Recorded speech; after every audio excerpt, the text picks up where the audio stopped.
ഇന്ന് നല്ല ഫ്രഷ് അയില കിട്ടിയിട്ടുണ്ടായിരുന്നേ. ചെറിയതാണ്, എന്തായാലും നല്ല അയിലയാണ്. അപ്പോൾ ഞാൻ വിചാരിച്ചു അതിന്ന് നമുക്ക് കുറച്ച് ഫ്രൈ ചെയ്തിട്ട് നല്ല മുളകിട്ട കറിയും വെക്കാമെന്ന് വിചാരിച്ചു. അപ്പോൾ വളരെ എളുപ്പത്തിലുള്ള മുളകിട്ട കറിയാണ് വെക്കുന്നത്, നല്ല ടേസ്റ്റുമാണ്.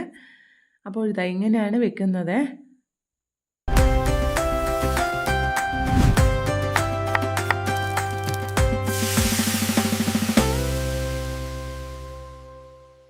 അപ്പോൾ ഇത് മീൻ വെക്കാനായി ഞാൻ ഒരു മൺചട്ടി അടുപ്പിൽ വെച്ചിട്ട് ആ വൃത്തിയാക്കിയ അയിലേറെ കഷ്ണങ്ങളൊക്കെ ചട്ടിയിലിട്ട് കൊടുത്തിട്ടുണ്ട്. അതിലേക്ക് പച്ചമുളകും തക്കാളി, നല്ല പഴുത്ത തക്കാളി ഇട്ട് കൊടുത്തിട്ടുണ്ട്. പിന്നെ അതിലേക്ക് ഇഞ്ചി വെളുത്തുള്ളി ചതച്ചതും കൂടെ ഇട്ട് കൊടുത്തിട്ടുണ്ട്. ഞാൻ ചതച്ചിട്ടാണ് ഇട്ട് കൊടുത്തിട്ട് നല്ല ഫ്ലേവർ കിട്ടും. പിന്നെ അതിലേക്ക് ഒരു 10-15 ചെറിയ ഉള്ളി കൂടി ഒന്ന് ഇട്ട് കൊടുത്തിട്ടുണ്ട്, ചതച്ചിട്ട് ഇട്ട് കൊടുക്കാം. പിന്നീട് അതിലേക്ക് പൊടികൾ ചേർക്കാം. 2 ടേബിൾ സ്പൂൺ ചുവന്ന മുളക് പൊടിയാണ് ചേർക്കുന്നത്, എരിവുള്ള മുളക് പൊടി ചേർക്കുന്നില്ല.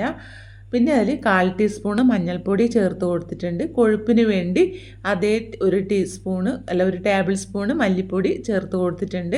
പിന്നെ നമുക്ക് കുറച്ച് കറിവേപ്പില കൂടി ചേർക്കാം. പിന്നീട് നമുക്ക് രുചിക്കനുസരിച്ച് ഉപ്പ് കൂടി ഒന്ന് ചേർത്ത് കൊടുക്കാം. പിന്നെ ഒരു നെല്ലിക്ക വലുപ്പത്തിലുള്ള പുളി പിഴിഞ്ഞതിൻ്റെ ജ്യൂസ് കൂടെ അതിലേക്കൊന്ന് ചേർത്ത് കൊടുക്കാം. ആ ഗ്രേവിക്ക് അനുസരിച്ച് വെള്ളം കൂടെ ഒന്ന് ചേർത്ത് കൊടുക്കാം. അതൊന്ന് മിക്സ് ചെയ്തിട്ട് വെള്ളം കുറവാണെന്നുണ്ടെങ്കിൽ നമുക്ക് വീണ്ടും അത് പിന്നെ അതിലേക്ക് വെള്ളം ഒഴിച്ചിട്ട് അതൊന്ന് മിക്സ് ചെയ്തെടുക്കാം. അപ്പോൾ നന്നായിട്ട് മിക്സ് ചെയ്തെടുത്തിട്ടുണ്ട്. ഇനി നമ്മൾക്ക് അതിലേക്ക് പിന്നെ ലേശം കൂടെ വെള്ളം ഒഴിച്ച് കൊടുക്കാം. അപ്പോൾ ഒരാൾക്ക് വെള്ളം കൂടുതൽ വേണ്ടി വരും.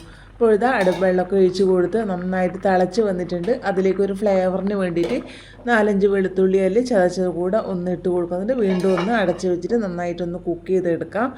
അപ്പോൾ ഇതാ നമ്മുടെ മുളകിട്ട അയിലക്കറി നന്നായിട്ട് അതിന് വെള്ളമൊക്കെ വറ്റി നല്ല ടേസ്റ്റോടുകൂടി കഷ്ണങ്ങളൊക്കെ വെന്ത് നല്ല സൂപ്പറായി കിട്ടിയിട്ടുണ്ട്. ഇനി അതിലേക്ക് നമ്മൾക്ക് കുറച്ച് വെളിച്ചെണ്ണ ഒഴിച്ച് കൊടുക്കാം. ഒരു 1/4 ടീസ്പൂൺ വെളിച്ചെണ്ണ ഒഴിച്ച് കൊടുക്കാം. കറിവേപ്പില ഉണ്ടെങ്കിൽ കറിവേപ്പില കൂടി നമ്മൾക്ക് അതിലേക്ക് ഇട്ട് കൊടുക്കാം. അപ്പോൾ കറിവേപ്പില കൂടി ഇട്ട് കൊടുത്തിട്ടുണ്ട്. അങ്ങനെ നമ്മുടെ മുളകിട്ട അയിലക്കറി റെഡി ആയിട്ടുണ്ട്. വളരെ എളുപ്പത്തിൽ തയ്യാറാക്കാൻ പറ്റും. ഉള്ളി വഴറ്റണ്ട, തക്കാളി വഴറ്റണ്ട, ഇതുപോലെ എളുപ്പത്തിൽ തയ്യാറാക്കാൻ പറ്റും. ഇനി നമ്മൾക്കിതൊന്ന് അടച്ച് വെക്കാം. ഇനി നമ്മൾക്ക് അയില ഒന്ന് ഫ്രൈ ചെയ്തെടുക്കാം. അതിനായി ഞാൻ ഒരു പാൻ ചൂടാക്കി എടുത്തിട്ടുണ്ട്. അതിലേക്ക് നമ്മൾക്ക് ഒരു ടേബിൾ സ്പൂൺ വെളിച്ചെണ്ണ അതിലേക്ക് ഒന്ന് ഒഴിച്ച് കൊടുക്കാം. പിന്നെ ആ വെളിച്ചെണ്ണ ചൂടായ സമയത്ത് അതിലേക്ക് നമ്മൾക്ക് കുറച്ച് കറിവേപ്പില കൂടി ഇട്ട് കൊടുക്കാം. മീൻ പൊരിക്കുന്ന സമയത്ത് ഇതുപോലെ ചെയ്താൽ മീൻ നല്ല ടേസ്റ്റുമാണ്. നമുക്ക് ഇങ്ങനെ കരിയൊന്നുമില്ല. അങ്ങനെ അപ്പോൾ അതിലേക്ക് ഞാൻ കുറച്ച് വെളുത്തുള്ളി അല്ലി ചേർത്തത് കൂടി ഇട്ട് കൊടുക്കുന്നുണ്ട്. അതിന് ശേഷം നമുക്ക് അരവ് പിടിപ്പിച്ച് വെച്ച അയില കഷ്ണങ്ങൾ ഓരോന്നായി ഇട്ട് കൊടുക്കാം അതിലേക്ക്.